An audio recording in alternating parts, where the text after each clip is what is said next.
Guess what, musical theatre fans? Today's the day! At least it will be by the time that you are seeing this pre-recorded video. Spooky, mysterious, green light, what could it mean? Stay tuned, I'm about to tell you. Oh my god, hey, welcome back to my theatre-themed YouTube channel. My name is Mickey Jo. I am a theatrical content creator here on social media, as well as a professional theatre critic, and right now I am currently in the middle of a trip to New York where I'm seeing as many Broadway and off-Broadway shows as possible, and reviewing them for my YouTube channel right here. But I also cover breaking theatrical news, and this morning I am hoping it has been announced that the Broadway musical adaptation of The Great Gatsby, the F. Scott Fitzgerald novel that has been several times adapted for the stage and for film, is officially transferring to a London theatre. It's coming to the West End, like the location, but I don't know if we're specifically calling this a West End theatre because The Great Gatsby is going to be opening at the Coliseum, the London Coliseum, currently the home of the English National Opera. There are a few more details that I have been made aware of prior to the official announcement that I am going to be sharing with you here now that it has been officially announced, and there is a little bit more speculation and a little bit of intriguing sort of side rumour as well about the original show that was going to be going to the Coliseum this summer that may have been ousted in favour of The Great Gatsby. That is all just purely hearsay and conjecture. I don't officially know anything. As well as the whole conversation around this being one of two dueling Great Gatsby musical adaptations which were being developed recently in the US, both of which may be vying to come to London. As well as all of that, we are also going to be speculating about casting. Is there anything we can predict? Are we going to see some of the show's original Broadway stars transferring with it this summer? Much for us to discuss, and I'm going to talk through it all in today's brand new theatrical news recap video. If you have thoughts about this, and I'm sure that you do, comment down below with your opinion, your thoughts. If you have seen the show previously on Broadway, are you excited for it to go to the West End? Perhaps you've become a fan of it through its social media presence and its cast recording, and you're very excited to see it here for the first time. I say here, I'm currently in New York. We're going to talk about it. Let me know your thoughts in the comments, and if you aren't already, please subscribe to my theatrical YouTube channel for more theatrical news as and when we get it. For now though, let me tell you all about The Great Gatsby coming to London. So let's rewind a little bit here and discuss how this 2024 Broadway musical, which is set to receive its 2025 European and UK premiere at the London Coliseum next year, originally came to be. Because the circumstances around its New York arrival were a little bit interesting. This was one of two Great Gatsby musical adaptations being conceived and written and developed and brought to the stage around the same time. This because the copyright had expired on the original F. Scott Fitzgerald novel, so it makes sense that multiple people would be looking to adapt it thereafter. Now, this one featured a score by Jason Howland and Nathan Tyson, with a book by Kate Kerrigan, and it received its world premiere production at Paper Mill Playhouse in New Jersey, formerly the home of Newsies, perhaps what it's best known for. This one was called The Great Gatsby, a new musical. The other one would ultimately become known as Gatsby, an American Myth, and that was set to receive its world premiere at ART, the American Repertory Theatre, another regional US theatre. So neither of them were opening cold on Broadway, and this is what many shows do, is that they open somewhere else regionally and develop and then sort of like tweak things, fine-tune things, and then will transfer in to Broadway if they are successful enough to do so, and if theatre is available. Now, what's curious here is that Paper Mill hasn't transferred nearly as many shows as a handful of other venues like ART, in fact. But with two shows based on exactly the same source material coming to the stage around the same time, it seemed clear to everyone that this was not just going to be about which Gatsby could do a better job in terms of adapting the story to the stage. It was a question of which one could get to Broadway first, because they would have a huge advantage. It would make it basically impossible for the other one to transfer in while the first one was still running, because you're only going to confuse tourists and undermine your own commercial viability, because you've got a certain number of people who would go and see a Great Gatsby musical on Broadway. Already you're cutting that in half because they have two choices. But whether you call it luck or smart producing, the Paper Mill Playhouse production of The Great Gatsby managed to secure a Broadway transfer. The Broadway musical Here Lies Love closed a little earlier than planned on Broadway, leaving the Broadway Theatre, that's actually the name of the theatre, free for new tenants. Now, this is not the most desirable theatre on Broadway, both I think because of its location and because it's a larger theatre, making it slightly intimidating in terms of like selling that space. But the Paper Mill production, which ran in New Jersey at the very end of 2023, was already arriving on Broadway in early 2024, making it in time for that season's Tony Awards. A hilarious footnote to all of this is that before either of them had even opened regionally, I think, or certainly before announcing plans to go to Broadway, they each had social media accounts calling themselves Gatsby B-Way and B-Way Gatsby, respectively. And once The Great Gatsby, a new musical, had made its way to Broadway, it got, from what I recall, like lukewarm but not devastating reviews. It didn't do particularly well in terms of Tony Award nominations. I think they won possibly on their only nomination, which I think was a costume design nomination. They also didn't have the opportunity to perform on the Tony Awards broadcast, which is a really great marketing opportunity for shows to get themselves seen by a wider American audience. But an interesting thing has been happening over at the Broadway Theatre, because the show, in a season and in a series of seasons where many shows do not run long enough to see in the next Tony Awards after their own, The Great Gatsby has been one of a handful of shows doing quite well. Really, it's them and The Outsiders and Hell's Kitchen against the world right now, while Softs is closing, Water for Elephants is closing, The Notebook is closing, Back to the Future is closing, everything else is falling by the wayside, but The Great Gatsby is soldiering on. And there are a few reasons for this.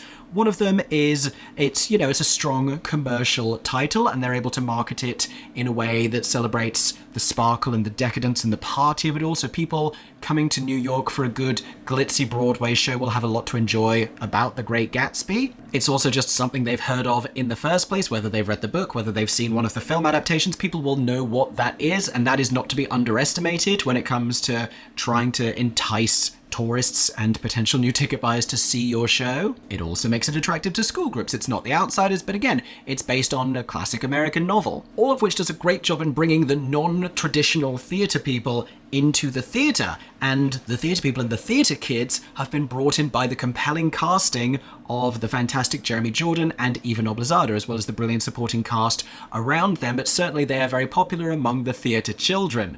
Jeremy Jordan having been in Smash, and having been in Bonnie and Clyde and Newsies at Paper Mill Playhouse, and having, made himself very popular for a whole host of adjacent projects as well, stuff like Has Been Hotel.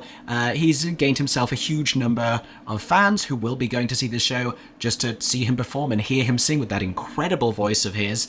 Eva Noblezada, likewise, fantastic singer, very popular because of Hadestown principally, but has also been seen previously in Miss Saigon, which was also at the Broadway Theatre, funnily enough. And the final component of its Broadway success, I think, really has been its social media marketing. And the multiple people involved in this, including content creators working in a professional capacity on this show, have done a fantastic job in creating compelling, engaging, funny, viral content, working with other collaborative content creators to come in and do dance trends and really trying to penetrate the zeitgeist and making these like semi-viral moments among the theatre community. That whole time when New Money was going around everywhere and people were doing the dance with the "Oh, Merry Christmas, money, and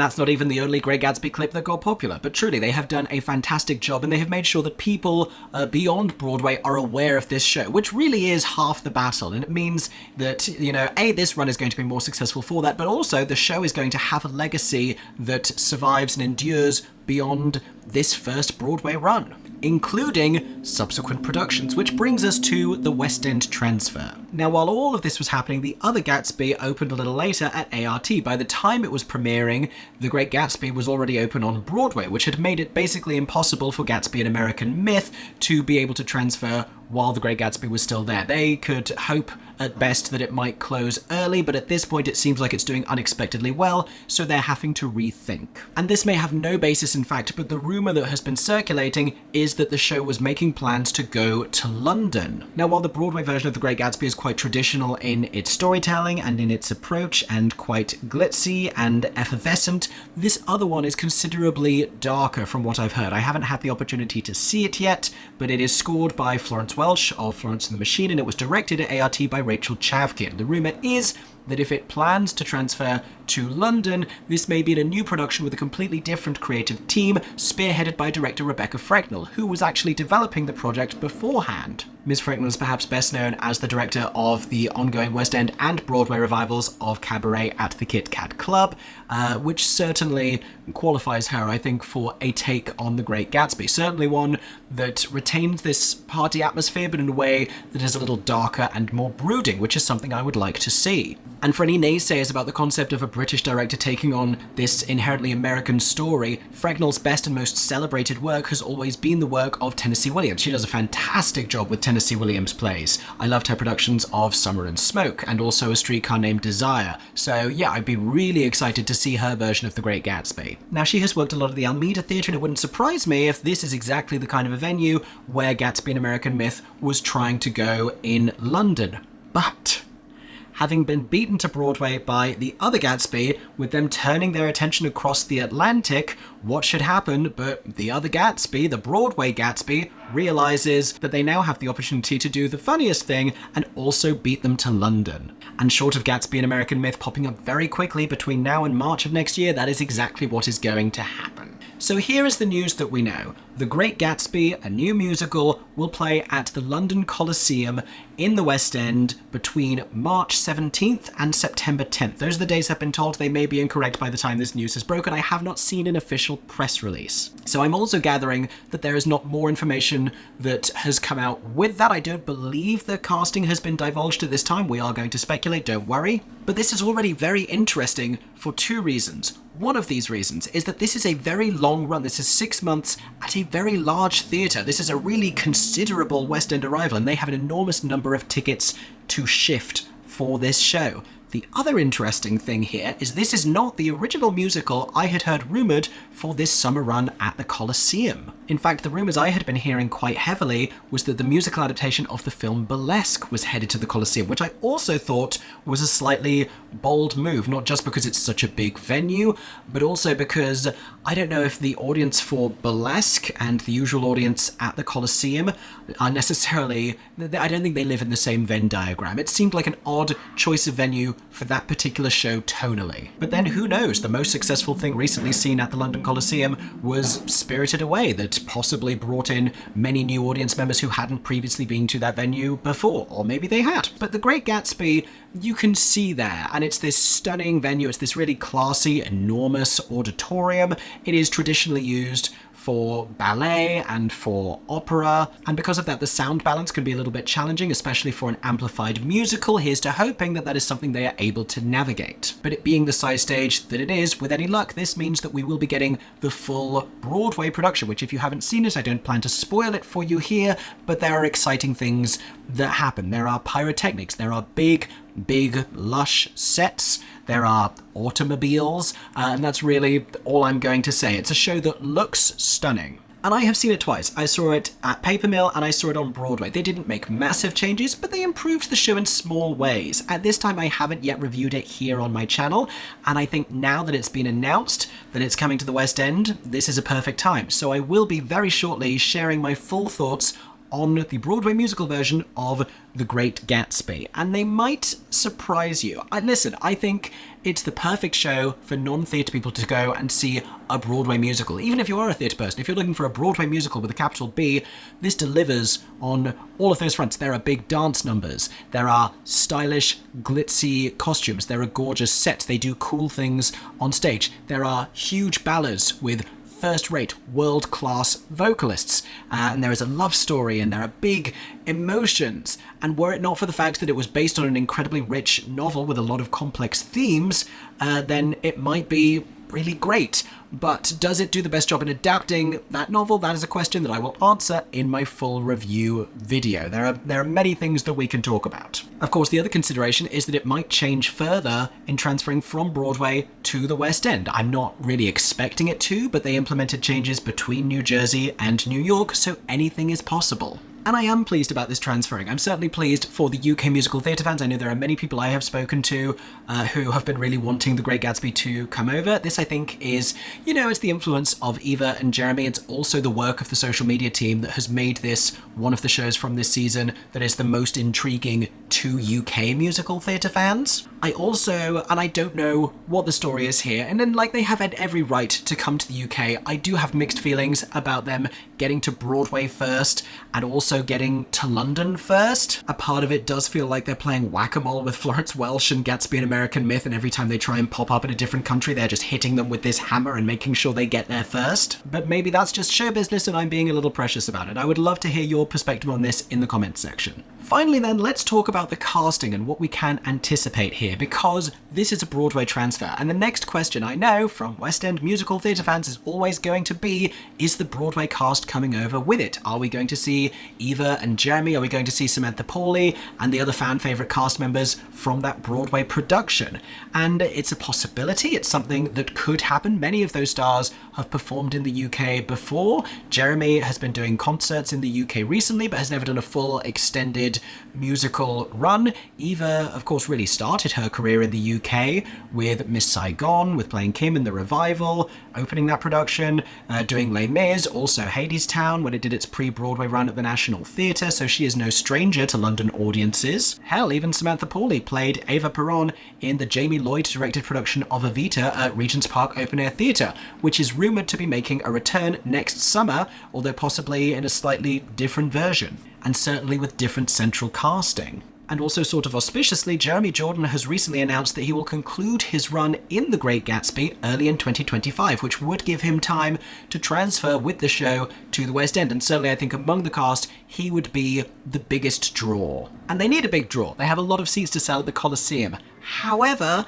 I have heard a rumour that he might be playing Floyd Collins in the upcoming Lincoln Center New York revival of Floyd Collins, which would clash completely and would preclude him from being able to transfer to London with The Great Gatsby. I sort of hope that this isn't the case. I mean, power to him if he wants to do Floyd Collins, but it would be great for UK audiences to get to see him in Gatsby, and it would be great for the show as well. And, hard as I try, I can't think of other casting that would necessarily be able to sell as many tickets, because it's a hard role to put a name or celebrity into. It's very vocally challenging. It's a score that was really written seemingly around Jeremy Jordan's voice, and this impressive, powerful high tenor range. I can't think of that many people that could obviously step into those shoes, and the talent that we have in the West End, many of them are unavailable. Jordan Lugage and Rob Houchin are both going to be in Titanic. I was wondering, could they bring another Broadway star over, even if it wasn't Jeremy Jordan, but Jonathan Groff is doing Broadway. He's going to be opening the new musical Just in Time. Darren Criss is in the show Maybe Happy Ending. Possibly there is no casting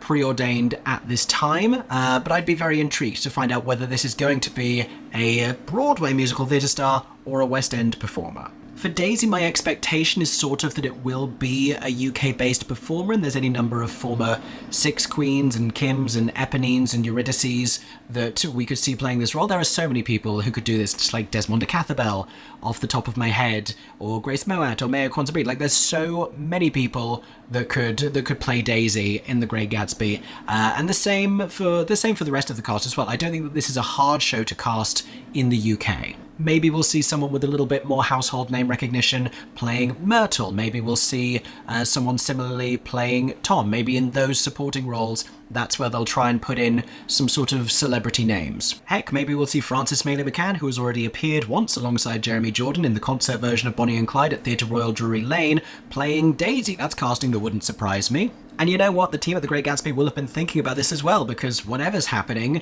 Jeremy Jordan is definitely departing the Broadway production, so, he's going to need to be replaced over there, so possibly while they've been looking for Broadway replacement Gatsbys, they've had in their mind that they need to find a leading man for London as well. The reason why I wouldn't necessarily anticipate Samantha Pauly or Eva Noblezada, or necessarily any of the rest of the Broadway cast, transferring to London is that the show is still running on Broadway, and especially over there, people tend to stay in contracts and stay in roles for longer. In the West End, a lot of people don't stay beyond the initial year. It's just the way things are done. But it would be strange for them to leave the Broadway production just to go and do a production in London that was always going to be a limited run, while the Broadway production is still open-ended, unless of course it's closed by then, but I don't think it will have, actually. Another factor to consider here is that performers are not paid nearly as well in London as they are in New York. Anyway, to sum up, The Great Gatsby, happening in London at the London Coliseum, big theatre, between the 17th of March and the 10th of September. I'm excited for the show, I am excited for its fans, I'm intrigued to find out more